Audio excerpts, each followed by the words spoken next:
Vikramshila IAS coaching institute 14 बीघा Rishikesh. Uttarakhand RO paper के लिए 2 दिन शेष। ठीक है, तो आप लोगों के आग्रह पर उत्तराखंड का एक रैपिड रिवीजन चला रहे हैं। ठीक है, तो सबसे पहले हम उत्तराखंड के शहीदों से स्टार्ट करेंगे। उत्तराखंड लोक सेवा आयोग हो या UKSSC हो, मतलब मेरा ये आग्रह है इन जो एग्जामिनिंग बॉडी हैं, जो परीक्षा कराने वाली जो संस्थाएं हैं, कि एक क्वेश्चन शहीदों से क्या होना चाहिए, जरूर होना चाहिए। तभी आने वाली पीढ़ियां क्या करेंगी, वो जो 42 शहादतें हुई है और माताओं और बहनों की अस्मिता पर ये उत्तराखंड राज्य बना है, तभी जब वो लोग अध्ययन करेंगे तभी वो समझेंगे कि इस राज्य का निर्माण कितनी कठिनाइयों से हुआ है ना। तो मैं वहीं से स्टार्ट कर रहा हूँ। सबसे पहले 1 सितंबर 1994 की डेट आप सभी को याद होनी चाहिए। खटीमा गोलीकांड हुआ था। क्या हुआ था? तो खटीमा गोलीकांड के जो शहीद हैं वो कौन कौन थे? एक शहीद धर्मानंद भट्ट जी, शहीद गोपीचंद, शहीद रामपाल, शहीद भगवान सिंह सिरौला जी, शहीद प्रताप सिंह, शहीद परमजीत सिंह, शहीद सलीम अहमद और शहीद भुवन सिंह जी। तो आपसे अगर मैं माना क्वेश्चन बनाता तो मैं यही आपसे क्वेश्चन पूछता कि खटीमा गोलीकांड जो कि 1 सितंबर 1994 को हुआ था, उसमें निम्नलिखित में से कौन कौन किन किन लोगों ने अपनी शहादत दी थी। तो इनमें से मैं नाम पूछता और हो सकता है कि 3 नाम मैं इनमें से देता और एक नाम मैं क्या करता, मसूरी गोलीकांड के शहीद से देता, और आपसे पूछता कि इनमें से कौन से वो हैं जो खटीमा में नहीं हुए शहीद, कहीं और हुए। ठीक है, इस प्रकार के प्रश्न पूछे जाने चाहिए, तभी आप लोग क्या होंगे, परिचित होंगे उन लोगों से जिन लोगों ने क्या किया है, अपने प्राण न्यौछावर किए हैं इस राज्य के बनने के लिए। ठीक है, दूसरा क्वेश्चन है 2 सितंबर 1994 की डेट याद रखनी है आपने, मसूरी गोलीकांड। ठीक है, मसूरी गोलीकांड में सबसे बड़ी बात यह है कि यहाँ पर 2 महिलाएं, 2 मातृशक्ति हमारी क्या हुई है, शहीद हुई है। उनका नाम जरूर याद रखना आपने, हंसा धनाई और बेलमती चौहान। शहीद हंसा धनाई और शहीद बेलमती चौहान। साथ में आपने शहीद धनपत सिंह जी का नाम याद रखना है। ठीक है, शहीद राय सिंह बंगारी जी का नाम याद रखना है, शहीद मनमोहन ममगाई, शहीद बलबीर सिंह नेगी जी और शहीद जेठू सिंह जी, और साथ में एक DSP थे, ठीक है, उमा शंकर त्रिपाठी जी। ठीक है, इनकी भी मृत्यु हो गई थी 2 सितंबर 1994 मसूरी गोलीकांड में। उसके बाद फिर दोबारा आपने 2 अक्टूबर, जो कि सबसे खतरनाक माना जाता है उत्तराखंड के, मतलब काला दिन माना जाता है इसको। ठीक है, उत्तर प्रदेश में मुलायम सिंह की सरकार थी, तो पुलिस बर्बरता को देखा इस राज्य के लोगों ने। किस दिन? 2 अक्टूबर 1994 को। तो दिल्ली के लिए रैली जा रही थी, मुजफ्फरनगर रामपुर तिराहा गोलीकांड हुआ, उसमें बहुत सारे लोग शहीद हुए, तो आपने उनके नाम याद रखने हैं। तो शहीद गिरीश कुमार भद्री, शहीद सत्येंद्र सिंह चौहान जी, शहीद रविंद्र रावत जी, शहीद सूर्य प्रकाश थपलियाल जी। और ये जो मैं बता रहा हूँ शहीद सूर्य प्रकाश थपलियाल जी, ये इसी क्षेत्र के थे जहाँ पर ये कोचिंग इंस्टीट्यूट है 14 बीघा। मैंने कल बताया भी था कि सूर्यग्राम है यहाँ का नाम वैसे, है ना। तो शहीद सूर्य प्रकाश थपलियाल जी, और मेरा सौभाग्य है कि मेरे क्लासमेट थे, मतलब मेरे साथ पढ़ते थे। ठीक है ना। शहीद राजेश लखेड़ा जी और शहीद अशोक कुमार कौशिक जी। ठीक है, उसके बाद फिर 3 अक्टूबर 1994 को फिर आंदोलन भड़का, जब पता चला कि रामपुर तिराहा कांड हो गया, मुजफ्फरनगर गोली कांड हो गया, तो उसके बाद फिर कुछ लोग क्या हुए, शहीद हुए इसमें। तो देहरादून से हुए राजेश रावत जी, शहीद राजेश रावत, शहीद दीपक वालिया, शहीद जयनंद भवगढ़ा, शहीद बलवंत सिंह जंगवाण जी। ठीक है, इनके नाम याद रखने हैं। कोटद्वार में शहीद पृथ्वी सिंह बिष्ट जी और शहीद राकेश देवरानी। नैनीताल में शहीद प्रताप सिंह बिष्ट जी। ठीक है, बार बार इस वीडियो को देखना, थोड़ा सा क्या हो जाएगा कि आपको याद हो जाएगा कि भाई कौन कौन लोग, किन किन लोगों ने इस राज्य के बनने के लिए शहादत दी थी। उसके बाद 10 नवंबर 1995 को श्रीयंत्र टापू, श्रीनगर में श्रीयंत्र टापू है, अलकनंदा के बीच में एक श्रीयंत्र टापू है, वहाँ पर 2 आंदोलनकारी बैठे और पुलिस बर्बरता का शिकार हुए वो भी। तो उनका नाम है यशोधर बेंजवाल जी और राजेश रावत जी। शहीद यशोधर बेंजवाल जी और शहीद राजेश रावत जी, इनके नाम जरूर याद रखने हैं। ये पेपर में आए ना आए, ये हमारा इतिहास है, वैसे भी याद रखना है आपने। ये क्वेश्चन बन चुका है, श्रीयंत्र टापू से क्वेश्चन बन चुका है। 2 जो मातृशक्ति हमारी शहीद हुई, हंसा धनाई जी, शहीद हंसा धनाई और शहीद बेलमती चौहान, उनका भी क्वेश्चन बन चुका है। बल्कि शहीद हंसा धनाई जी के नाम पे एक अगरोड़ा जगह पड़ती है ऊपर टिहरी में, वहाँ पर एक डिग्री कॉलेज है इनके नाम पर, शहीद हंसा धनाई डिग्री कॉलेज। कहाँ पर है? आंसर अगरोड़ा, एक जगह पड़ती है वहाँ पर है। ठीक है, अगरोड़ा याद रहेगा, हाँ लगभग ऐसे ही नाम है। ठीक है, तो यहाँ से स्टार्ट कर रहे हैं। अब मोटे मोटे जो मैं चीज़ें हैं वो बता देता हूँ शॉर्ट में। वैसे तो आप सभी लोगों ने पढ़ लिया होगा। एक बार होता क्या है कि सामने से जब कोई क्वेश्चनिंग करता है तो उसके बाद थोड़ा सा स्ट्राइक होता है दिमाग पर, और सबकॉन्शियस माइंड में जो चीज़ें होती हैं वो फिर एक दोबारा क्या होती है, बाहर निकल के आती है। तो पहले आसान आसान क्वेश्चन पूछ लेता हूँ। तो कुछ उपनाम पूछ लेता हूँ पहले मैं। गिरदा किसका उपनाम है? तो जन कवि थे हमारे, अब तो उनकी मृत्यु हो चुकी है, गिरीश तिवारी गिरदा।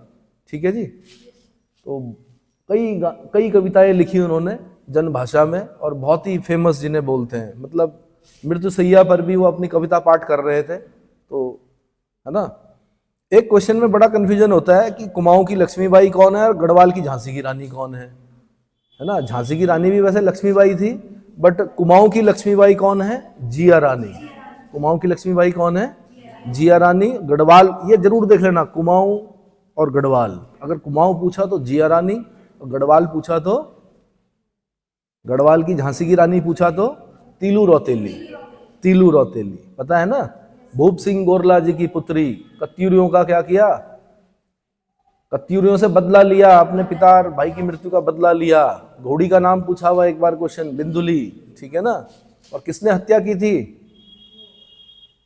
जब कत्यूरियों का नाश करने के बाद, भाई आधा तो ज्ञान नेगी जी के गानों में है, नेगी जी के गाने सुन लो, आधा ज्ञान आधा इतिहास वहीं मिल जाएगा आपको। ठीक है। और ये बड़ी बात है कि उनकी अभी अपील करके गए हैं आपके हिंदी के बड़े जो कवि हैं, क्या नाम है उनका? कुमार विश्वास जी। उन्होंने बोला है, बाहर से आके कवि बोल रहा है कि भाई इनको पद्मश्री मिलना चाहिए। किसको? नरेंद्र सिंह नेगी जी को। ये वो व्यक्ति हैं जो गाते हैं और सरकारें बदल जाती हैं, है ना। चलो, तो कुमाऊं की लक्ष्मीबाई जिया रानी है, और गढ़वाल की झांसी की रानी कौन है? तीलू रौतेली। तो मैंने कहा था तीलू रौतेली की हत्या किसने की थी? रामू रजवार ने की थी। बिल्कुल सही, बिल्कुल सही, रामू रजवार ने की थी। ठीक है। ऐसे ही मैं पूछ रहा हूं, छोलिया मैन ऑफ उत्तराखंड। छोलिया नृत्य होता है, सुना है? तो छोलिया मैन ऑफ उत्तराखंड किन्हें कहा जाता है? आंसर देवाधामी। देखिए एक और विशेषता है, उत्तराखंड लोक सेवा आयोग कवर हो जाता है आपका किससे? परीक्षा वाणी से। मैं भी परीक्षा वाणी से ही करा रहा हूं आपको, और आप सभी लोग परीक्षा वाणी से परिचित हैं। किताबें सब खरीदते हैं, बस क्या है थोड़ा डीप स्टडी की आवश्यकता होती है लोक सेवा आयोग का पेपर निकालने के लिए। अगर आपने परीक्षा वाणी पर अच्छा कमांड कर रखा है और थोड़ा करंट इवेंट्स के लिए अलग मैगजीन्स पढ़ रखी है, तो उत्तराखंड के क्वेश्चन गलत नहीं हो सकते आपके। ठीक है। यूके SSS का जब आप देते हैं तो वहां पर आपको एक आध किताब और पढ़नी पड़ती है। ठीक है। जैसे हिस्ट्री ऑफ गढ़वाल, अजय रावत जी, यशवंत सिंह कटौच, और यहाँ पर भी पढ़नी चाहिए, PCS मेंस के लिए पढ़ा जाता है। और एक किताब कौन सी पढ़ते हैं आप? एक बुक और होती ना, अरे भाई इसके अलावा और कौन सी किताब पढ़ते हैं आप? BS नेगी जी की। ठीक है। तो BS नेगी आपके यूके SSS क्या करता है कि BS नेगी से कवर होता है, लोक सेवा आयोग इससे कवर हो जाएगा आपका लगभग। ठीक है। अच्छा, मैंने पूछा छोलिया मैन ऑफ उत्तराखंड कौन है? देवाधामी। कौन है? देवाधामी। अगला, दैवज्ञ किसका नाम है? दैवज्ञ मुकुंद राम बड़थवाल जी का नाम है। मैं ज्यादा समय नहीं दे रहा हूं आपको, अगर तुरंत आंसर आ रहा है तो तुरंत बोलिए, ज्यादा समय नहीं दूंगा क्योंकि काफी कुछ बताना है मैंने। दैवज्ञ कौन है? मुकुंद राम बड़थवाल जी हैं। ठीक है। हैट्रिक गर्ल कौन है? हैट्रिक गर्ल के नाम से कौन विख्यात है उत्तराखंड में? वैसे पुराना हो गया बट इन्हें सम्मान देना चाहिए, वंदना कटारिया। वंदना कटारिया किस खेल की खिलाड़ी है? हॉकी की खिलाड़ी है। ठीक है। बैडमिंटन क्वीन किन्हें कहा जाता है यहाँ पर? बैडमिंटन क्वीन कौन है? मधुमिता बिष्ट है। कौन है? मधुमिता बिष्ट है। एप्पल मैन कौन है? इंद्र सिंह बिष्ट जी हैं। कौन है? इंद्र सिंह बिष्ट जी हैं। ठीक है। गौरदा कौन है? देखो एक गिरदा थे जनकवि गिरीश तिवारी गिरदा, और एक है गौरदा। तो गौरदा कौन थे? गौरीदत्त पांडे। गुड। नाकटी रानी कौन है? कर्णावती। किसका आक्रमण हुआ था कर्णावती के समय में? नवाजत खां का। नवाजत खां का। उनके सिपाहियों के नाक कान काट दिए थे इन्होंने, इसलिए इन्हें नाक काटने वाली रानी या नाक कटी रानी कहा जाता है। ठीक है, बाकी मैती कौन है? मैती आंदोलन चलाया था, विश्व प्रसिद्ध हो चुका है, कल्याण सिंह रावत जी। मैती आंदोलन के प्रणेता कौन है? कल्याण सिंह रावत जी। एक धरती पुत्र कौन है? धरती पुत्र, हिमपुत्र एक ही हैं, धरती पुत्र हिमपुत्र एक ही हैं। हाँ, हेमवती नंदन बहुगुणा जी, जिन्होंने आपको विश्वविद्यालय दिया यहाँ पर, है ना। हाँ, गढ़वाल विश्वविद्यालय हेमवती नंदन जी के नाम पर है। और गांव कहाँ है इनका, हेमवती नंदन बहुगुणा जी का? बताइए, कहाँ के होते हैं? बहुगुणा, बुघानी। कहाँ के होते हैं? श्रीनगर से पौड़ी वाली जो रोड है उस साइड कहीं पर इनका गांव पड़ता है। ठीक है, गोरा ब्राह्मण कौन है? गोरा ब्राह्मण कौन है भाई? James Edward Corbett, Jim Corbett को कहा जाता है गोरा ब्राह्मण। ठीक है, गोरा ब्राह्मण, इन्हीं को कहा जाता था मैन ईटर ऑफ कुमाऊं। इन्होंने लिखी थी एक किताब, मैन ईटर ऑफ कुमाऊं। ठीक है, और रुद्रप्रयाग का आदमखोर बाघ गुलाब राय में मारा था ना इन्होंने। रुद्रप्रयाग जाते हुए आपको एक जगह पड़ेगी गुलाब राय, तो गुलाब राय।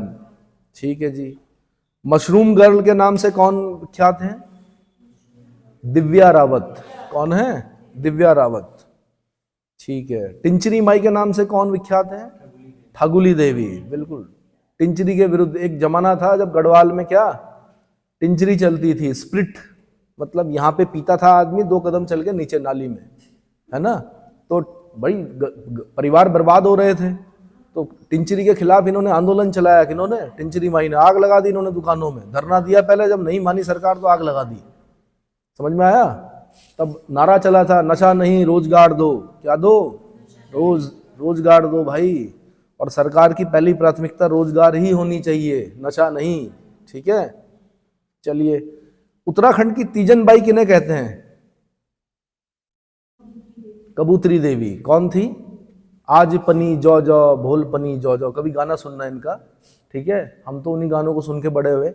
कबूतरी देवी, आज पलायन पर गाया उन्होंने, आज पनी जौ जौ भोल पनी जौ जौ, है ना। स्टेशन कुछ है ऐसा करके, बड़ी अच्छी आवाज।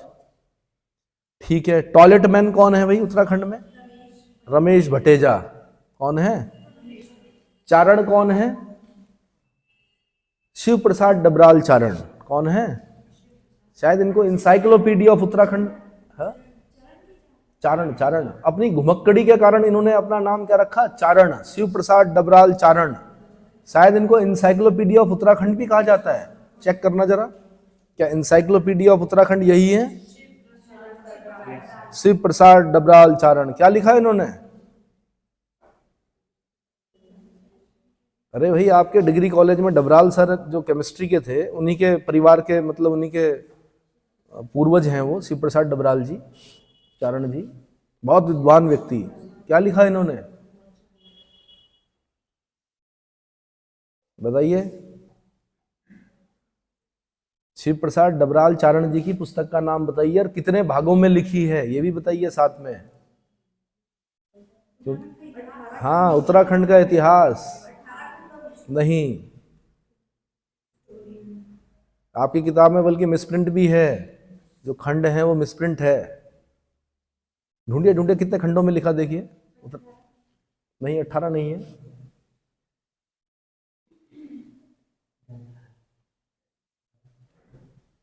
द किंग ऑफ हर्सिल के नाम से किन्हें जाना जाता है? The king of Harsil, Frederick Wilson को जाना जाता है। किसके नाम? किनको?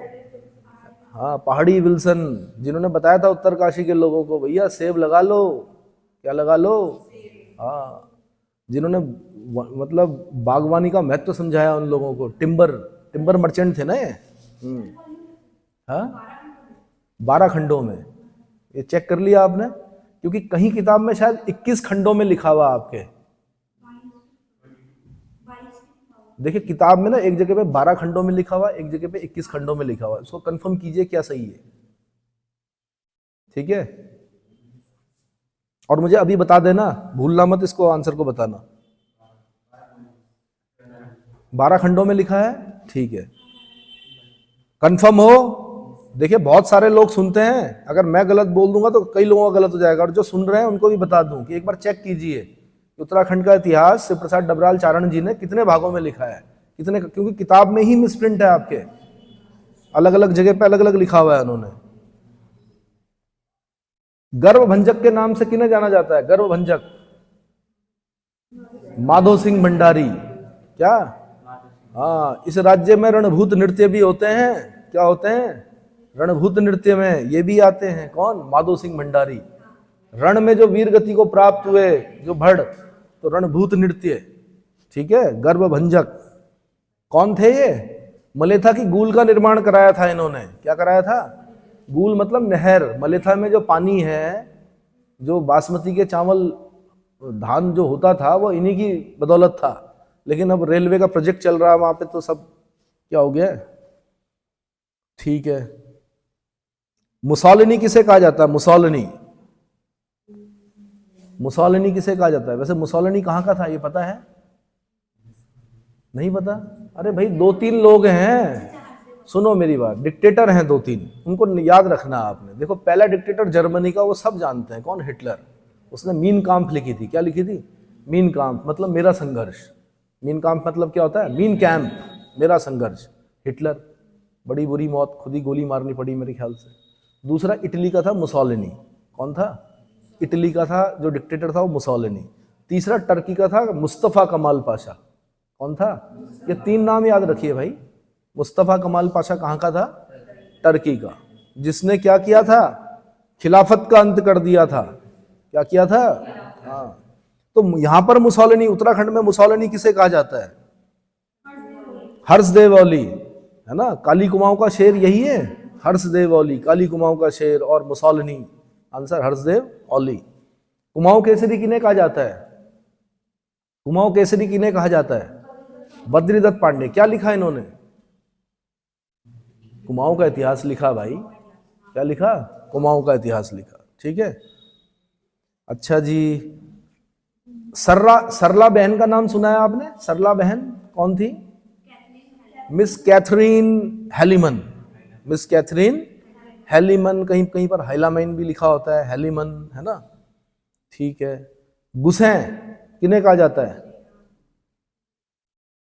गुसैं सुमित्रानंदन पंत। किन्हें कहा जाता है? सुमित्रानंदन पंत। क्या मिला था इन्हें? क्या हिंदी का साहित्य अकादमी पुरस्कार प्राप्त करने वाले व्यक्ति यही थे? ढूंढिए जरा।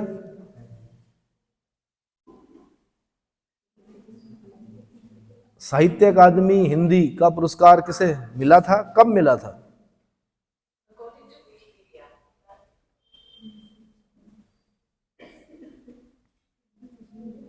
बताइए भाई।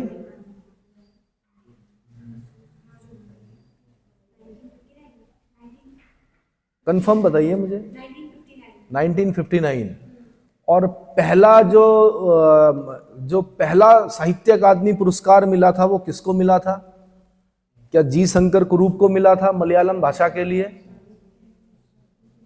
क्या जी शंकर कुरूप को मिला था मलयालम भाषा के लिए? हाँ जी, जी शंकर कुरूप को मिला था। और उनकी कृति क्या थी? कृति ढूंढिए भाई। साहित्य अकादमी भाषाओं में मिलता है ना, 22 मान्यता प्राप्त भाषाएं हमारी, उनमें से किसी एक में दिया जाता है। दिया जाता है। अरे भाई, ये किताब में नहीं लिखा हुआ, मैं आपसे चर्चा कर रहा हूं। पेपर से पहले की जो चर्चा होती है बड़ी महत्वपूर्ण होती है, ठीक है। जब दुराहों तिराहों चौराहों पर आप नुक्कड़ पर कहीं चाय पी रहे होते तो चर्चा किया करें आपस में। चर्चाओं से क्या होता है? क्वेश्चन कंफर्म हो जाता है। लेकिन चर्चा ऐसे व्यक्ति से करें जो सही बताए, ठीक है जी। उत्तराखंड का वृक्ष मानव किन्हें कहा जाता है? उत्तराखंड का वृक्ष मानव किन्हें कहा जाता है? वृक्ष मानव विश्वेश्वर दत्त सकलानी जी को कहा जाता है भाई। किसको कहा जाता है? विश्वेश्वर दत्त सकलानी जी को कहा जाता है, ठीक है। चलो अब कुछ और पूछ लेता हूं आपसे। पूछने के लिए तो बहुत कुछ है।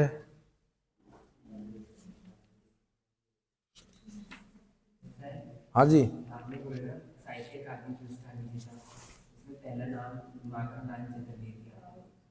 पहले ये देखिए जी शंकर कुरूप को क्या मिला था, जी शंकर कुरूप मलयालम भाषा के लिए। हाँ हो सकता है कुछ गड़बड़ हो, एक बार चेक कर लीजिए।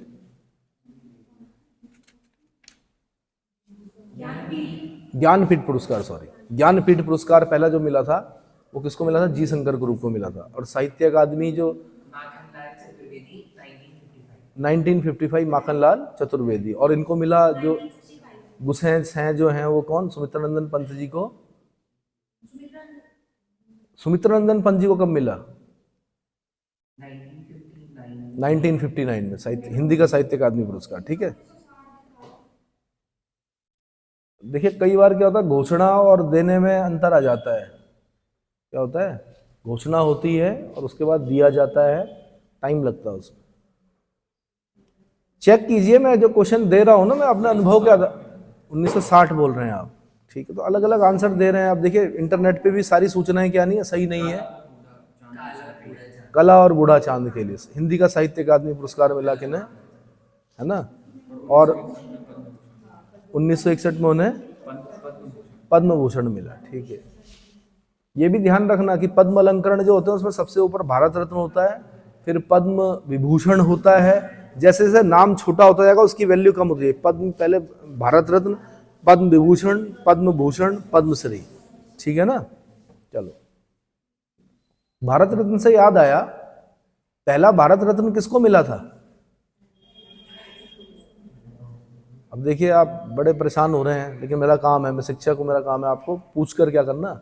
3 लोगों को मिला था, सर्वपल्ली राधाकृष्णन जी को मिला था, सीवी रमन जी को मिला था, चंद्रशेखर वेंकट रमन, और तीसरे कौन थे, सी राजगोपालाचारी। ठीक है, चक्रवर्ती कौन थे, सी राजगोपालाचारी,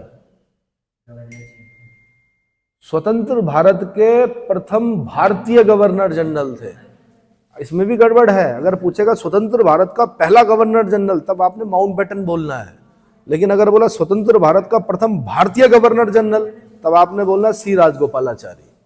आपको पता है ऋषिकेश से आगे जाते हैं आप, राजाजी नेशनल पार्क पड़ता है, किसके नाम पर है राजाजी नेशनल पार्क, सी राजगोपालाचारी के नाम पर है, क्योंकि सी राजगोपालाचारी जी का उपनाम जो है वो राजा जी है। क्या है, सी राजगोपालाचारी जी का उपनाम क्या है, उन्हीं के नाम पर राजाजी नेशनल पार्क है।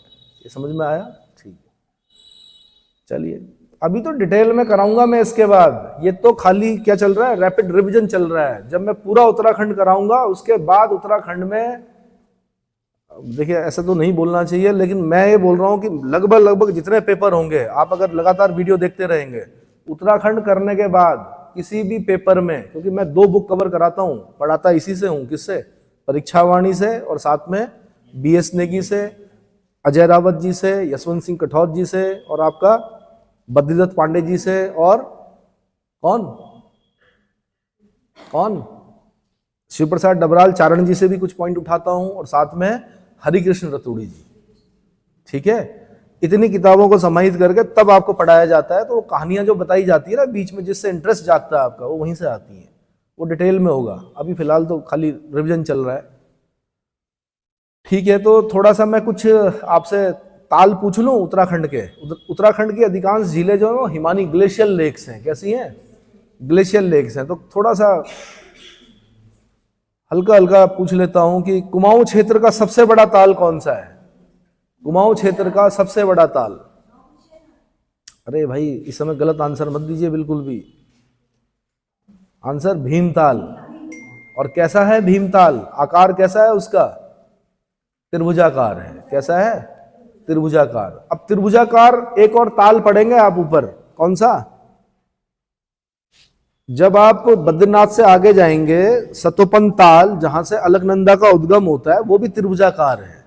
वो भी कैसा है, तो ऐसे क्वेश्चन पूछे गए हैं कि अंडाकार ताल कौन सा है, तो भेकल ताल है। उबलते हुए जल का ताल कौन सा है, तो 5 कंडी बया ताल है। 9 कोनों वाला ताल कौन सा है, तो 9 कुचिया ताल है। ये इस तरह से पढ़ना पड़ता है, बड़ा इंटरेस्ट लेके पढ़ना पड़ता है। जब याद हो जाता है तो बड़ा आनंद आता है क्वेश्चन टैकल करने में। ठीक है ना। तो अगला क्वेश्चन है मेरा, मैंने अभी पूछा आपसे, कुमाऊं क्षेत्र का जो सबसे बड़ा ताल है वो कौन सा है, भीमताल है। और कैसा है, त्रिभुजाकार। कुमाऊं क्षेत्र का सबसे गहरा ताल कौन सा है, अब है 9 कुचिया ताल। अब है गहरा में कौन है? 9 कुचिया ताल। 9 कोने हैं। कितने कोने हैं? 9 कोने हैं। ठीक है जी। अच्छा जी, ऐसे ही फिर अगर मैं पूछूं आपसे कि गढ़वाल का सबसे बड़ा ताल कौन सा है? हाँ जी, गढ़वाल का सबसे बड़ा ताल कौन सा है? हाँ जी, कौन सा? सहस्त्र ताल। कहां पर है? टिहरी में पड़ता है। कहां कैसे जाओगे आप वहां सहस्त्र ताल? बताओ रास्ता कौन सा है? खाली पढ़ने से काम नहीं चलेगा। अति अति अति दुर्गम क्षेत्रों में जॉब सेवाएं देनी पड़ती हैं। आपने पढ़ना भी है, घूमना भी है। कैसे जाओगे सहस्त्र ताल? बताओ तो। अरे भाई, यहां से चंबा जाओगे। चंबा से कहां जाओगे? डैम पार करोगे, टिहरी डैम। डैम पार करके कहां पहुंचोगे? है घनसाली पहुंचोगे। घनसाली से आगे जाओगे, कहां पहुंचोगे? चमियाला पहुंचोगे। चमियाला से आगे जाओगे, कहां पहुंचोगे? बूढ़ा केदार पहुंचोगे। बूढ़ा केदार से फिर ऊपर जाओगे, कोट बिसन होते हुए ओ आगे, फिर तब कहां जाओगे? तब कहां पहुंचोगे? तब मिलेगा आपको वहां पे सहस्त्र ताल, मासड़ ताल। क्या मिलेगा? तो घूमने का बनाइए, है ना, अगला ट्रैक सहस्त्र ताल। ठीक है, चलिए। तो भाई सहस्त्र ताल हो गया। गहरा भी है ये, गढ़वाल का सबसे गहरा भी है और सबसे बड़ा भी ताल कौन सा है? सहस्त्र ताल। ठीक है, ठीक है जी। अच्छा, एक तब तक जब मैं घनसाली से जा ही रहा था अभी, और मैं चमियाला के आसपास जब जा रहा था, अचानक मुझे याद आया एक जगह पड़ती है वहां पे सिलियारा। सिलियारा पड़ता है, धारा है वहां पे। सिलियारा का संत किन्हें कहा जाता है? सिलियारा का संत किन्हें कहा जाता है? सुना है कभी? कभी नहीं सुना? पर्यावरणविद थे वो। बताइए कौन? सबसे बड़े पर्यावरणविद कौन से थे उत्तराखंड के?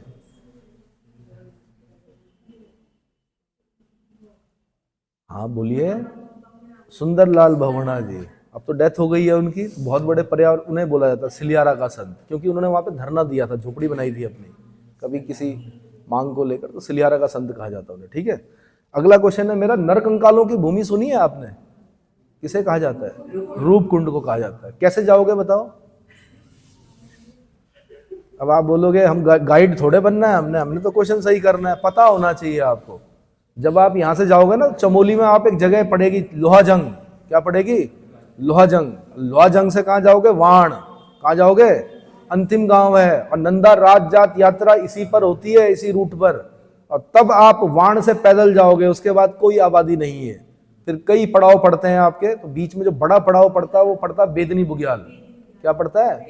बेदनी बुग्याल सबसे बड़ा बुग्याल है। बेदनी बुग्याल कहा जाता है कि वेदों की रचना हुई यहाँ पर। क्या हुई?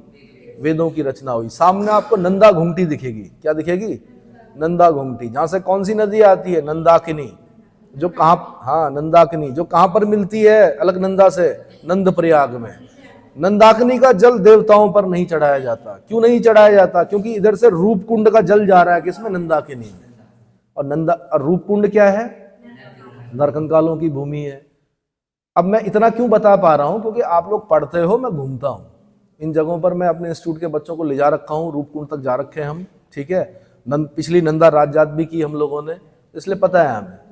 ठीक है, नंदा राज जात में एक स्थान ऐसा आता है जहां से महिलाओं का जाना वर्जित है आगे। क्या बोलते हैं उसको? नचौनिया पातर। पातर नचौनिया या नचौनिया पातर। पातर गढ़वाली में गाली है, महिलाओं को दी जाती है। जो क्या बोलते हैं, नाचने गाने वाली महिलाएं होती हैं, उन्हें कहा जाता है पातर। तो नचौनिया पातर। तो अब क्या कहानी है उसके पीछे? राजा यश धवल और उनकी रानी बल्पा जा रहे थे। ठीक है, बीच में शिशु को जन्म दे दिया रानी ने। तो क्या हुआ कि एक फंक्शन हुआ, उसमें महिलाओं को क्या कर दिया गया? नाचने गाने वाली महिलाओं को डांस वांस का कार्यक्रम किया गया, जिससे देवी रुष्ट हो गई। और आगे जब ये गए तो रूपकुंड के आसपास इनके सैनिकों के सर पर ओले पड़े। आज भी पड़ते हैं वहां ओले। क्या पढ़ते हैं? ओले पढ़ते हैं आज भी। 3 बजे के आसपास पर छोटे होते हैं, तो पहले बड़े बड़े पड़े होंगे। तो सबके सिर पर क्या है? क्रैक है। क्या है? सबके सिर पर क्या है? क्रैक। मतलब सर फूटने से मरे सब। और वो क्या, उसे क्या माना जाता है? दैवीय आपदा। क्या माना जाता है? उससे मरे। तो वो कंकाल वहां पर आज भी हैं, हड्डियां आज भी हैं, कुछ पर तो मांस भी है, कुछ पर तो बाल भी है सर पर, क्योंकि भाई बर्फ है वहां, ठंडा है बहुत ज्यादा। तो जब कभी लैंडस्लाइड होता तो उसमें निकल के आते हैं वो लोग। लेकिन क्या पर्यटक लोग जो है ना वहां के, वो हड्डी उठा उठा के ले गए वहां से, अब काफी कम हो गई है, ठीक है। और जो साइंटिस्ट आते हैं वो ले गए वहां से। तो नरकंकालों की भूमि क्या है? रूपकुंड। रूपकुंड से आगे जाएंगे, जौरा गली पड़ती है। जौरा मतलब यमराज की गली, वही सबसे टफ होता है वहां पर जाना। जौरा मतलब यमराज, जौरा मतलब, तो जौरा गली, वहां पे चुपचाप जाते हैं जब नंदा राज जात में जाते हैं। और एक चीज और ध्यान रखना, जो हमारी परंपराएं हैं वो ऐसे ही नहीं है। जब उसमें जाते हैं नंदा राज जात में तो छतोली ले जाई जाती है। और छतोली किसकी बनती है? अरे भाई चांदी की नहीं बनती है, रिंगाल की बनती है। किसकी बनती है? चौसिंगिया खाडू चलता है आगे आगे, 4 सिंग वाला खाडू। क्या चलता है? उसके गले में एक थैला होता है, गेरुआ फाचर बोलते हैं उसको। जितनी भी भेंट देनी होती है वो उस थैले में डालते हैं। किसमें? भेंट मतलब नंदा को दी जाती है ना। और नंदा का जो भाई है वो कौन है? लाटू देवता। और लाटू देवता जी का मंदिर कहां पर है? वाण में। कहां पर है? लाटू देवता मतलब भाई किसका? नंदा देवी का भाई। और उसको नंदा को भेजते हैं, कहां तक भेजते हैं हम? होम कुंड तक।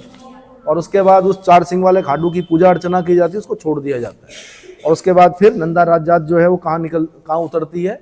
नंदप्रयाग घाट में उतरती है। इसका आयोजन क्योंकि कांसुआ के कुंवर कराते हैं, इसलिए इसको क्या बोला जाता है? राजजात बोला जाता है। क्या बोला जाता है? राजजात। कौन कराते हैं? कांसुआ के कुंवर कराते हैं, पता है? ठीक है, ये है कहानी भाई। तो घूमोगे तो सब पता चल जाएगा। अच्छा, मैंने कहा रिंगाल की छतोली क्यों ले जाते हैं? तो देखिए परंपरा, आप अपना फोल्डिंग छाता लेके जाना, और जब ओले पड़ेंगे ना तो छाते के टुकड़े भी नहीं मिलेंगे। इसलिए परंपराएं वहां पर छतौली ली जाती है, ताकि माना अगर फिर दोबारा देवीय प्रकोप हो गया तो कम से एक ही छाता बचा सकता है आपको। कौन? रिंगाल। इसीलिए छतौलियां बनाई जाती है, ठीक है। आपका पौंचू काम नहीं आएगा, आपका ये जो बड़े बड़े छाते लेके जाते हैं ना ट्रैकिंग वाले, ये काम नहीं आएंगे। ऐसे ओले पड़े थे कभी, अब नहीं पड़ते, अब तो बहुत छोटे छोटे ओले पड़ते हैं। हिमालय है, मौसम बदलता रहता है। चलो जी। अच्छा, फिर जब होमकुंड मैंने बोल दिया तो एक हेमकुंड भी है। गोविंद घाट, जब आप बद्रीनाथ जा रहे होंगे तो गोविंद घाट पे उतरेंगे, वहां से आप जाएंगे ऊपर। कहाँ? रुक जाओ, पहले थोड़ा स्टेशन तो बताने दो मुझे। घांगरिया जाएंगे, फिर घांगरिया से रास्ता जाएगा कहाँ के लिए? हेमकुंड के लिए। दूसरा रास्ता जाएगा शायद फूलों की घाटी के लिए। फूलों की घाटी की जो खोज की वो फ्रैंको स्माइथ ने किताब लिखी थी कभी, वैली ऑफ फ्लावर। क्या लिखी थी? Valley of flower. तो बहुत चर्चाओं में आई। और जो आपका 6 श्राइन हेमकुंड साहब है वो भी उधर ही पड़ेगा आपका, ठीक है। सबसे ऊंचा गुरुद्वारा वही है वास्तव में। और कमाल की बात है, श्रद्धा देखिए ना आप, मतलब हमने ऐसा भी देखा कि जो सिख लोग होते हैं वो परवाह नहीं करते, बच्चों को तालाब में नहलाते हैं, अपने छोटे बच्चों को। और पानी फ्रीजिंग बोलते हैं ना, हाइपोथर्मिया हो गया, ये हो गया, कुछ नहीं होता है वहाँ। इसको श्रद्धा बोलते हैं। क्या बोलते हैं? श्रद्धा। कौन डालता है बच्चे को माइनस उसमें, है ना। बट श्रद्धा है गुरु पर, और गुरु जी भी पूरी श्रद्धा क्या रखते हैं। किन्होंने की थी वहां पे तपस्या? कि कौन से सिख गुरु? 10 सिख गुरु हुए हमारे। किस सिख गुरु ने तपस्या की थी वहां पर? गुरु गोविंद सिंह जी ने तपस्या की थी। चिड़िया ते मैं बाज लड़ावा तब गुरु गोविंद नाम कहावा। समझ में आया? चिड़िया से मैं बाज को लड़ाऊंगा और तब क्या कहलाऊंगा? तो भैया इस देश में बड़े महान लोग हुए, अगर आप उनके क्या बताए हुए कदमों पे चलोगे तो देश उन्नति करेगा। और अगर प्रदूषण जो चल रहा है इस समय समाज में, अगर उसके हिसाब से चलोगे तो फिर तो क्या करना है। चलिए जी, अगला क्वेश्चन पूछ रहा हूं मैं। तो लोकपाल हेमकुंड साहब बोलते हैं उसको, क्या बोलते हैं? और वो 7 पहाड़ियों से घिरा हुआ, ये भी क्वेश्चन बना हुआ है एक बार। 7 पहाड़ियों की परछाई पड़ती शायद वहां पर, है ना। ये क्वेश्चन बना हुआ है। तो पूछने को तो इतने प्रश्न है कि क्या बताऊं। अच्छा जी, फिर बताइए मुझे आप,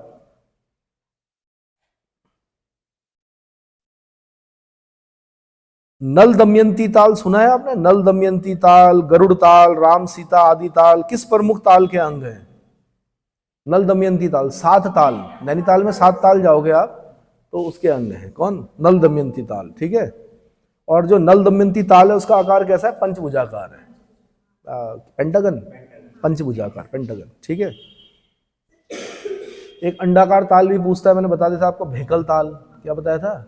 इतनी बारीकी से पढ़ना पड़ता उत्तराखंड को, ठीक है। तो हेमकुंड साहब भी हो आए हम। अब जब मैं पढ़ा रहा होता हूँ तो मैं तो वहीं पहुंच जाता हूँ जहाँ का पढ़ा रहा होता हूँ। अगर आप फूलों की घाटी बोलेंगे तो फूलों की घाटी, अभी आप पंच केदार बोलेंगे तो मेरा मन वहीं चला जाता है, तो मैं बिल्कुल डिटेल में बता सकता हूँ आपको, है ना। चलो जी, तो अगला बताइए मुझे, लाल काली व सफेद मछलियों वाला बधानी ताल कहाँ है?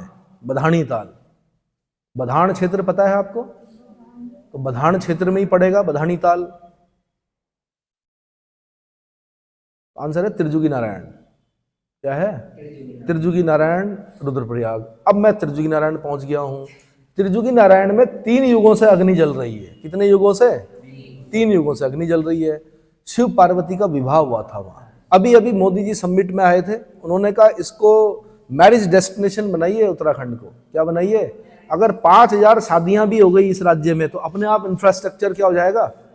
बन जाएगा। और क्यों? जहां शिव और पार्वती का विवाह हुआ हो तो समझो वहां पर अगर कोई विवाह करे और बहुत कम खर्चे में, बहुत कम खर्चा लगता है, ऐसा नहीं कि, तो फिर वहां पर वैसा नहीं करना फिर कि डीजे लगा रहे आप। आपने संस्कृति का भी ध्यान रखना है ना। देवताओं की भूमि है भाई, क्या है।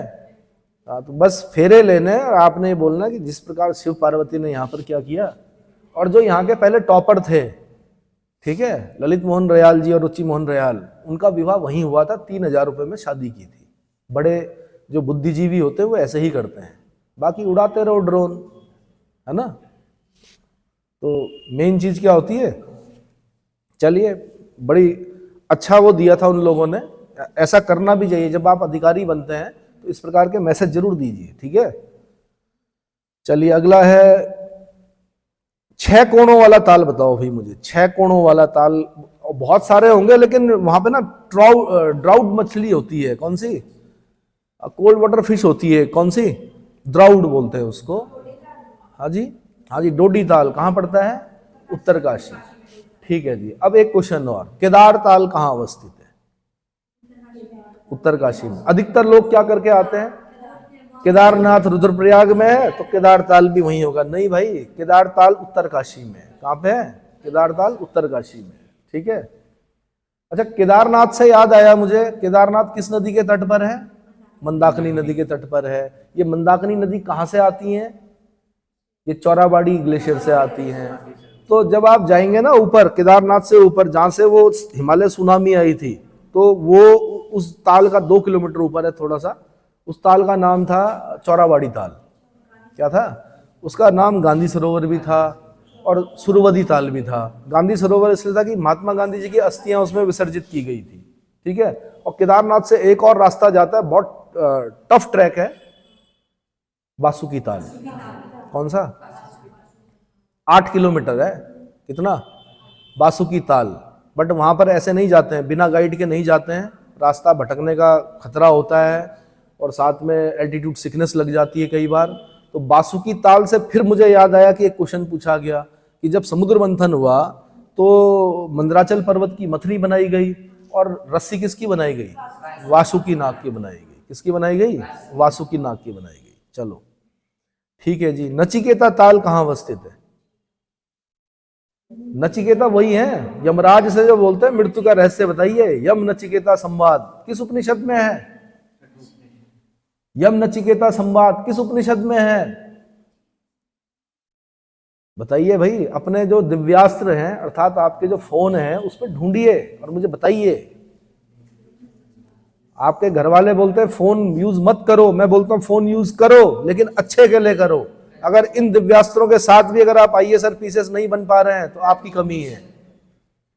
कठोपनिषद किसमें है? कठोपनिषद। अब बताओ नचिकेता ताल कहां है? नचिकेता ताल कहां है भाई? उत्तरकाशी में है, यूके। हमारे मित्र लोग बोलते थे, हम पूछते थे कहां से हो, कहते थे यूके से है। कहां से है? तो अब यूनाइटेड किंगडम भी यूके होता है, उत्तरकाशी भी यूके होता है, तो हम कहते हैं ठीक है विदेशी हो, है ना, चलो। और ये मत सोचना कि उत्तरकाशी अति दुर्गम क्षेत्र है तो पढ़ते नहीं होंगे, बहुत अच्छा पढ़ते हैं वहां के लोग। पिथौरागढ़ के बच्चे बहुत अच्छा पढ़ते हैं। जितनी दूर के बच्चे हैं ना, रुद्रप्रयाग, चमोली, ये बच्चे ज्यादा अच्छा पढ़ रहे हैं। किनसे? मैदानी भागों में रहने वाले बच्चों से। क्यों? क्योंकि वो नीचे आते हैं पढ़ने, और उनको जो खर्चा भेजा जाता है ना, तो उसके पीछे साथ में क्या दिया जाता है? माता पिता के द्वारा डोज भी दी जाती है कि बेटा बड़ी मुश्किल से दे रहे हैं पैसा, पढ़ लो, है ना, इसलिए वो पढ़ते हैं। चलो, और निकलते भी हैं, अच्छे पदों को प्राप्त कर रहे हैं। चलो, ये छोटे छोटे क्वेश्चन मैंने पूछ लिया आपसे, है ना। अब मुझे आप बताइए,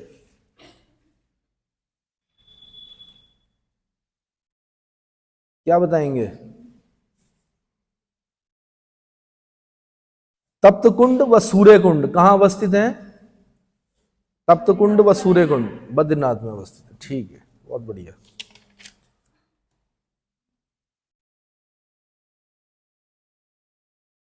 अच्छा, मुझे ये बताइए आप,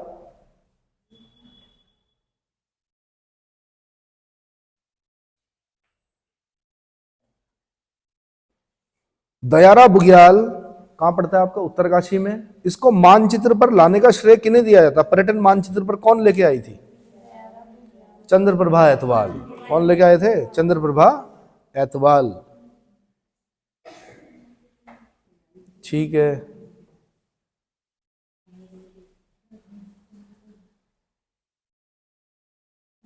अच्छा, कहीं मक्खन की होली खेली जाती है, किस बुग्याल में खेली जाती है बताइए?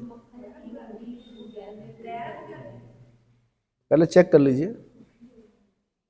अभी हुआ था। बटर फेस्टिवल बोलते हैं उसको, बटर फेस्टिवल, है ना।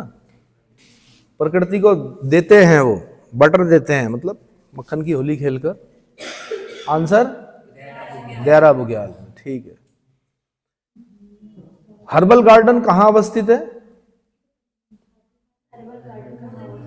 हाँ, यही, इसी को बोलते हैं हर्बल गार्डन। किसके नाम पर है? नाम क्या है इस हर्बल गार्डन का? हाँ, सुशीला तिवारी हर्बल गार्डन। कौन है सुशीला तिवारी? भाई कौन है ये सुशीला तिवारी? आपको मैं घुमा के भी ले आया, आपने वहां पे एक्यूप्रेशर पार्क में घूम भी गए, आप चाय भी पी ली आपने लेमन ग्रास की। बताइए सुशीला तिवारी कौन है? नारायण दत्त तिवारी जी की वाइफ का नाम है, जो पूर्व मुख्यमंत्री थे हमारे। नारायण दत्त तिवारी जी की वाइफ का नाम क्या था? सुशीला तिवारी। उन्हीं के नाम पर सुशीला तिवारी पार्क। ठीक है, अगला क्वेश्चन है मेरा।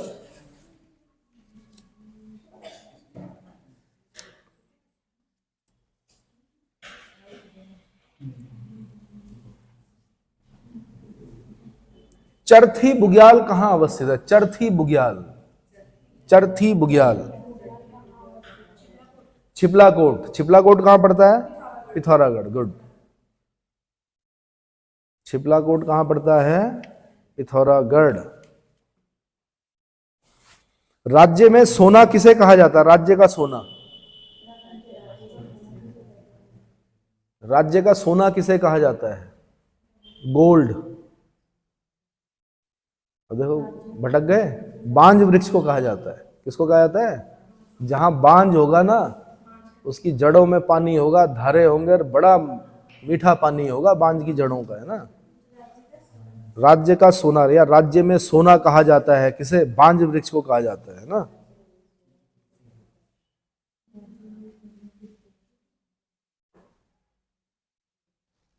ठीक है। लीसा किससे प्राप्त किया जाता है? लीसा चीड़ से प्राप्त किया जाता है। क्या बनता है लीसे से? क्या बनता है? तारपीन का तेल बनता है। और तारपीन का तेल कहाँ यूज होता है? फर्नीचर उद्योग में होता है, और जगह भी होता होगा। बूढ़े लोग मालिश भी करते हैं उसकी, बहुत गर्म होता है ना। जाड़ों में आजकल मालिश करते हैं तारपीन के तेल से। तारपीन। और जो चीड़ की जो पत्ते होते हैं उसको क्या कहा जाता है? पिरूल। और जो हमारे इकोलॉजी के लिए जो दुश्मन बना हुआ जो वृक्ष, वो चीड़ ही है। जहां पे चीड़ हो रहा वहां कुछ नहीं हो रहा है। इसलिए अब कोशिश की जा रही है क्या करने के लिए? कि उनको कम किया जाए, चीड़ को, है ना। ठीक है जी। अच्छा जी,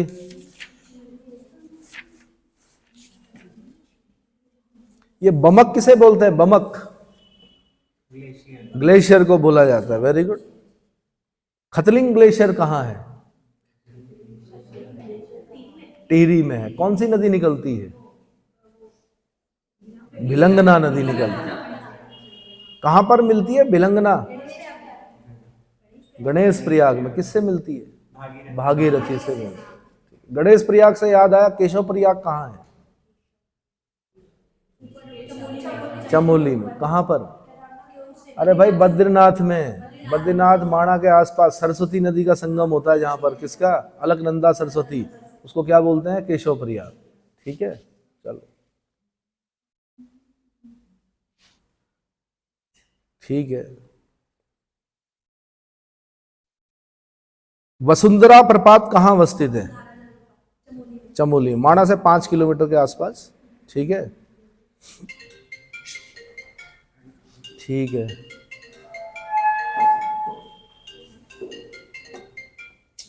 अगला क्वेश्चन,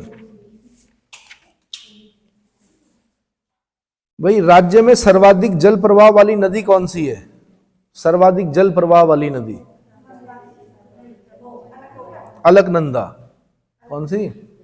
अलकनंदा, है ना। बद्रीनाथ जो है वो अलकनंदा नदी के तट पर है। बद्रीनाथ किसके तट पर है? अलकनंदा नदी के तट पर है। ठीक है।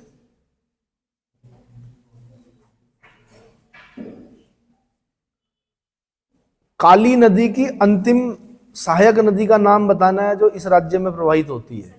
लधिया। कौन सी नदी है? लधिया नदी। काली नदी, काली समझते हो? नेपाल और उत्तराखंड की बॉर्डर बनाती है काली नदी। इसी को आगे चलकर शारदा बोलते हैं। क्या बोलते हैं?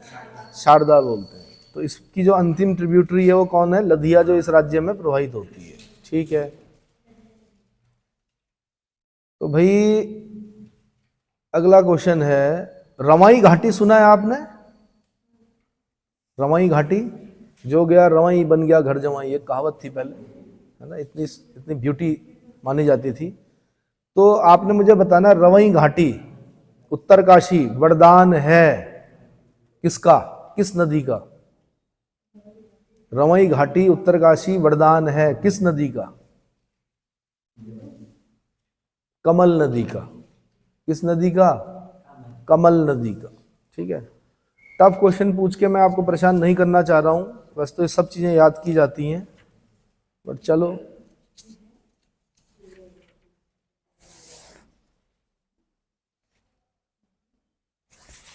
तीन धुरा सुना है आपने? तीन धुरा, इसमें कौन कौन शामिल है? धुरा समझते हो? तीन धुरा, इसमें आता ऊंटा धुरा, जयंती धुरा और किंगरी बिंगरी। दर्रे समझते हो? दर्रे, पासेज। तो तीन दर्रों को मिलाकर बोला जाता तीन धुरा। तो उसमें पहला आता है ऊंटा धुरा। क्या आता है? ऊंटा। दूसरा आता है जयंती धुरा और तीसरा आता है किंगरी बिंगरी। क्या आता है? किंगरी बिंगरी। कुंवारी पास सुना है आपने? कुंवारी पास, कुंवारी पास सुना है? पास मतलब दर्रा। तो कुंवारी पास कहां पर मिलेगा आपको? औली के निकट मिलेगा। कहां पर मिलेगा? चमोली में। औली सुना है?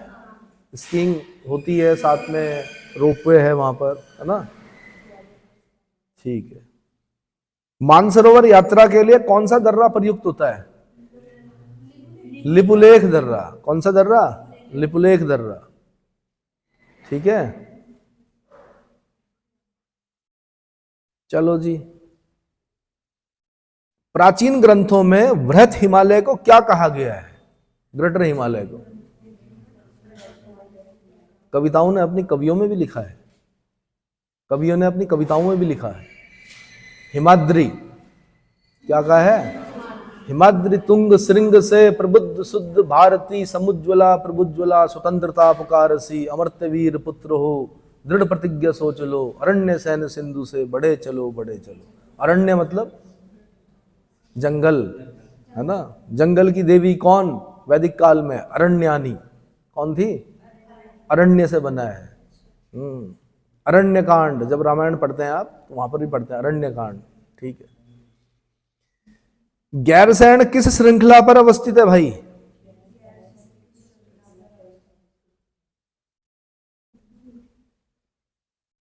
दूधातोली श्रृंखला, उत्तराखंड का पामीर बोलते हैं, दूधातोली श्रृंखला के पास अवस्थित है गैरसैंण, ठीक है। चलो,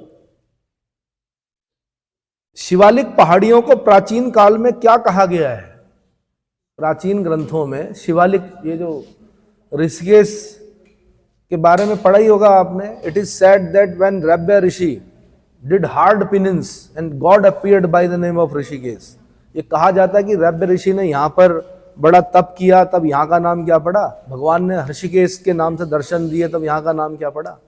it is surrounded by Shivalik range, पढ़ दो ना, Shivalik range, surrounded by Shivalik range, situated on the bank of Ganga, one of the biggest centre of योग, रिवर राफ्टिंग, पढ़ते हो? तब ऋषिकेश का इंट्रोडक्शन दोगे आप इंटरव्यू में, तो ऐसे ही तो दोगे यूपीएससी में, अगर आपसे पूछ लेंगे माना तो वैसे ही बोलना पड़ता है, हॉबीज बतानी पड़ती है। चलो वो छोड़ो। तो शिवालिक रेंज को क्या कहा जाता है प्राचीन काल में? मैनाक, मैनाक कहा जाता है। क्या कहा जाता है? मैनाक कहा जाता है, ठीक है।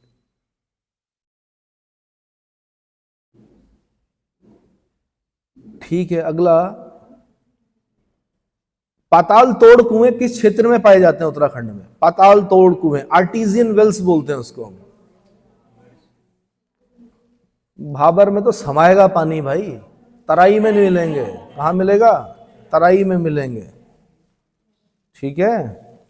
कहां मिलेंगे? विंटर लाइन की घटना कहां दिखती है? मसूरी में दिखती है। और कहां दिखती है? देखिए मसूरी जाते, हाँ स्विट्जरलैंड, ऐसा नहीं है कि मसूरी में ही दिखती है, और जगह भी दिखती है, बट बोला जाता है ऐसा कि मसूरी में दिखती है। और विंटर लाइन बताता है क्या, और धीरे धीरे विलुप्ति की तरफ जा रहा है। कारण यह है कि पोल्यूशन जो हो रहा है ना, उसकी वजह से हो सकता है विंटर लाइन ना दिखे कुछ समय बाद। जिस लाइन बना के जा रहे हैं ना लोग मसूरी, हाँ, तो विंटर लाइन की घटना जो है,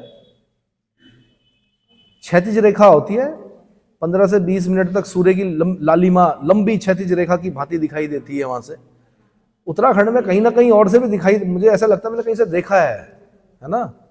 अब वहां तक पर्यटक नहीं पहुंच पाता, हम तो क्या है, ट्रैकर हैं, घूमते रहते हैं पहाड़ों में, है ना, हायर हिमालय पे। हमारे रिजॉर्ट से आपको भी ले जाएंगे, पहले रोज सुबह मॉर्निंग वॉक पे आओ। रिजॉर्ट से दिखता है। अच्छा, आपके रिजॉर्ट से दिखता है, ठीक है, बढ़िया है। ठीक है भाई, अगला मुझे बताइए बच्चों, मुझे अक्षांश स्थिति बताइए उत्तराखंड की। लैटिट्यूडनल पोजीशन, लैटिट्यूड समझते हो? दो लैटिट्यूड के बीच में उत्तराखंड, जो नीचे और ऊपर, 28, 43, 31, 27, ऐसा याद किया था। 28, 43, 31, 27, 28 डिग्री 43 मिनट से 28, 43, 31 डिग्री 27 मिनट। और अगर मैं पूछूंगा कि लॉन्गिट्यूडनल स्थिति क्या है, लॉन्गिट्यूडनल बोलते हैं देशांतरीय स्थिति, तो 77, 34, 81, 02, 77, 34, 77 डिग्री 34 मिनट से 81 डिग्री 02 मिनट, ठीक है। रट लो, इसे याद कर लो भाई, इसमें समझने वाली कोई चीज नहीं है, ठीक है। अगला क्वेश्चन है, राज्य का आकार कैसा है? कभी कभी छोटा सा क्वेश्चन पूछता है, हम घबरा जाते हैं कि आकार कैसा है।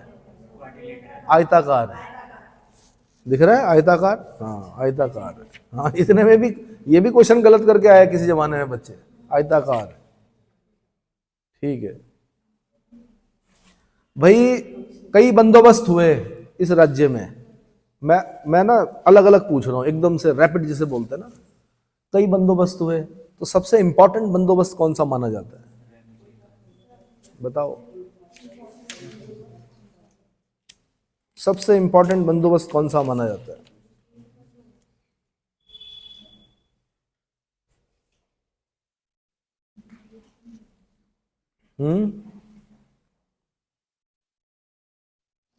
विकेट, विकेट का बंदोबस्त कौन सा?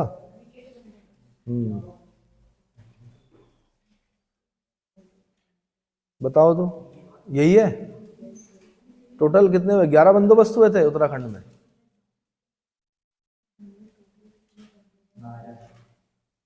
12वां तो कॉपी पेस्ट था, कॉपी पेस्ट था। अंग्रेजों के समय में जो था 11वां होता, फिर उत्तर प्रदेश में हुआ था 12वां, है ना। तो विकेट का बंदोबस्त सबसे इंपॉर्टेंट है, ठीक है। कुमाऊं के पहले कमिश्नर कौन थे? ई गार्डनर थे। कौन थे? ई गार्डनर।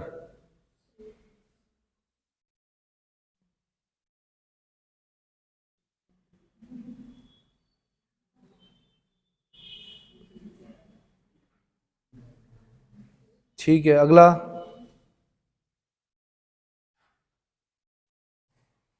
रवाई गोलीकांड कब हुआ था?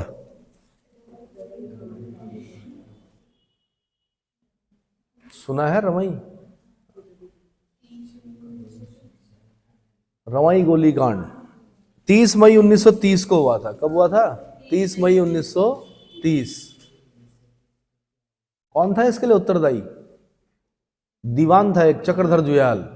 राजा ने पूछा कि भाई, जब खबर पहुंची, राजा ने पूछा भाई क्या, कैसे हुआ? कि जी ऐसे ऐसे हुआ। क्या करना चाहिए दोषी को? कि आंखें फोड़ देनी चाहिए। राजा ने अपनी पेन उठाई और आंख फोड़ दी। किसकी? दीवान चक्रधर जुयाल की। नीचे फिर यहाँ जगह दी उसको, दीवान लॉज वगैरह जो है उसी के नाम पर है, दीवान चक्रधर जुयाल, है ना। रवाई गोलीकांड बड़ा 30 मई 1930 याद रखना है आपने। हाँ जी।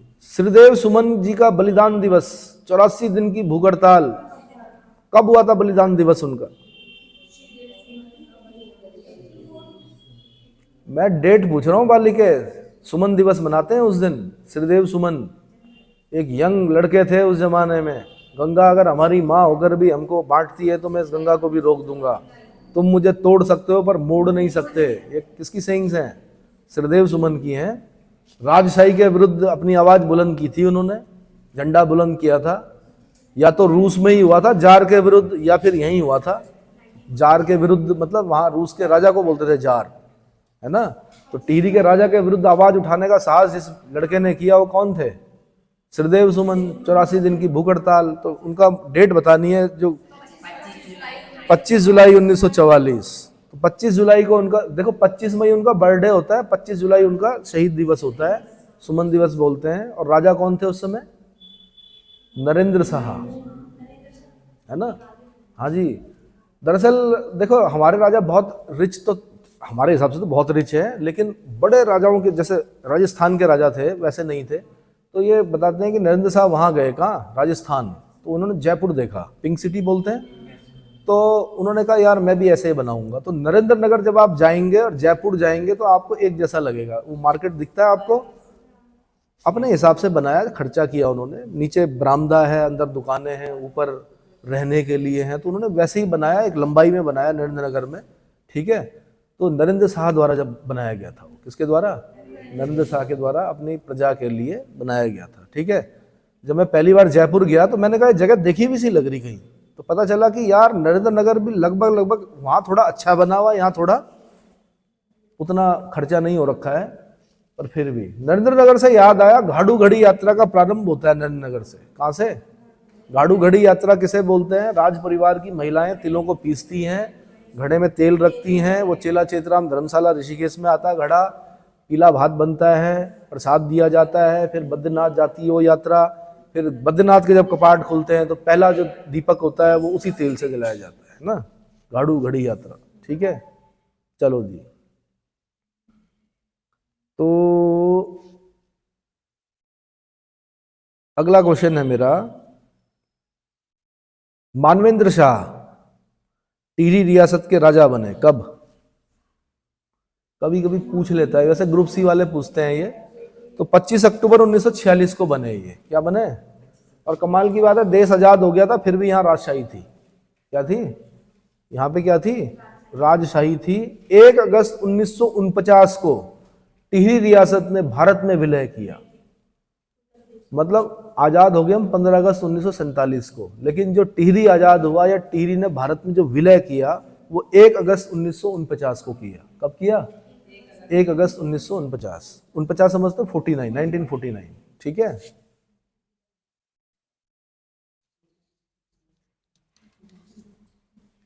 1803 में जब गोरखों ने गढ़वाल पर आक्रमण किया, गढ़वाल पर आक्रमण, आपको पता है 1803 में भूकंप आया, केंद्र था बद्रीनाथ, रेक्टर स्केल पे 9 का भूकंप आया, गढ़वाल की 75% जनसंख्या मर गई भूकंप में, 25% लोग बचे, और इसका लाभ उठाकर गोरखों ने क्या किया, नेपालियों ने आक्रमण किया। हस्तिदल चौतरिया और अमर सिंह थापा, अमर सिंह थापा जो था वो सेनापति था, है ना, गजब का सेनापति था। कि अब क्या हुआ कि यहाँ की स्थिति तो वैसे ही खराब हो रखी थी। राजा थे प्रद्युम्न शाह, राजा कौन थे, तो खुड़बुड़ा का युद्ध हुआ, देहरादून में एक जगह पड़ती खुड़बुड़ा, वहां पे लड़ाई हुई, उसमें हमारे राजा जो है वीरगति को प्राप्त हो गए। अब एक बालक को उनके तो पकड़कर नेपाल ले जा लिया गया, किसको, नहीं, दूसरे थे वो सुदर्शन शाह, यहां रह गए।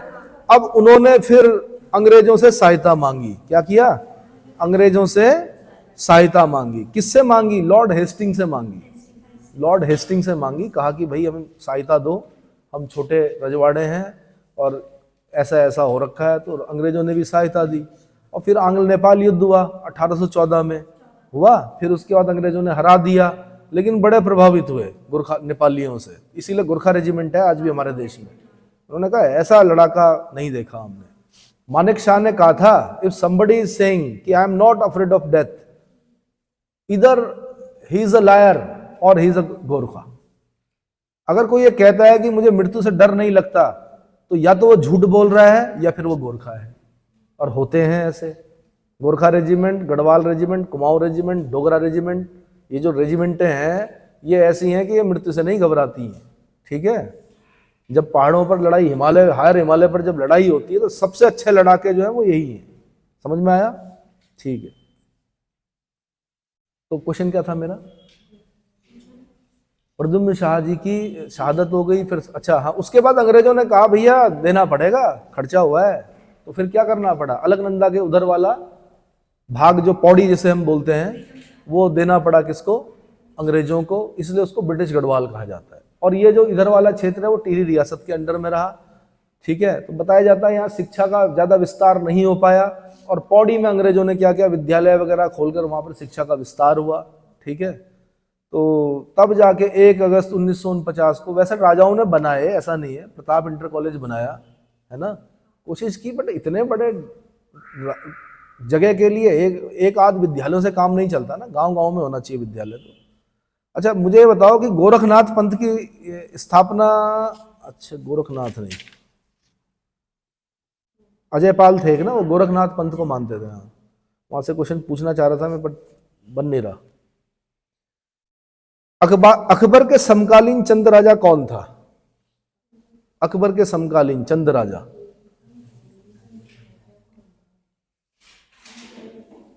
महेंद्र चंद, ना सॉरी, रुद्रचंद, अकबर के समकालीन कौन था, रुद्रचंद, ठीक है, कौन था, रुद्रचंद, ऐसे करके याद करना है।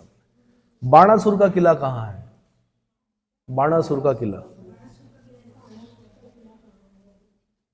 चंपावत में है, लोहाघाट देवी धुरा मार्ग के पास है। ये बाणासुर कौन था, अरे राक्षस, चलो मान लिया मैंने, कृष्ण का दुश्मन था, असुर था बाणासुर, इसकी पुत्री थी उषा, और कृष्ण का पोता था अनिरुद्ध, और उषा और अनिरुद्ध का विवाह हुआ था उषा मठ में, जिसे उखी मठ बोलते हैं आप।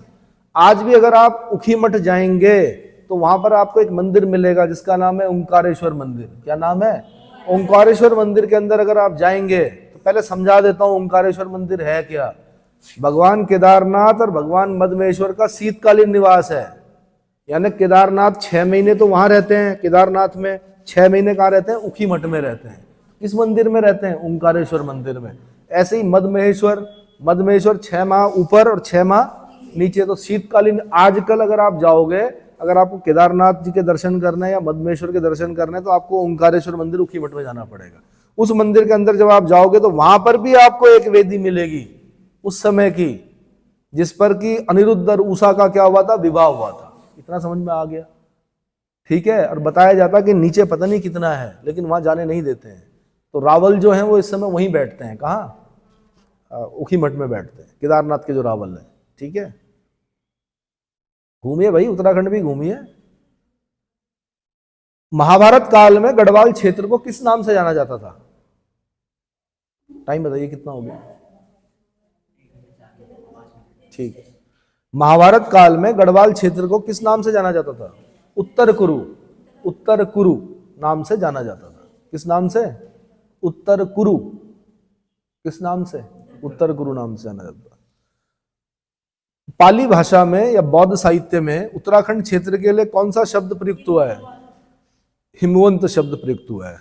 1 घंटा हो चुका है, थोड़ी देर बाद फिर मैं इसका अगला पार्ट फिर पूछूंगा आपसे, ठीक है। और भी सब्जेक्ट हैं, बहुत जल्दी जल्दी रिवीजन कराना है, ठीक है। तो इतना काफी है, थोड़ी देर में फिर स्टार्ट करते हैं।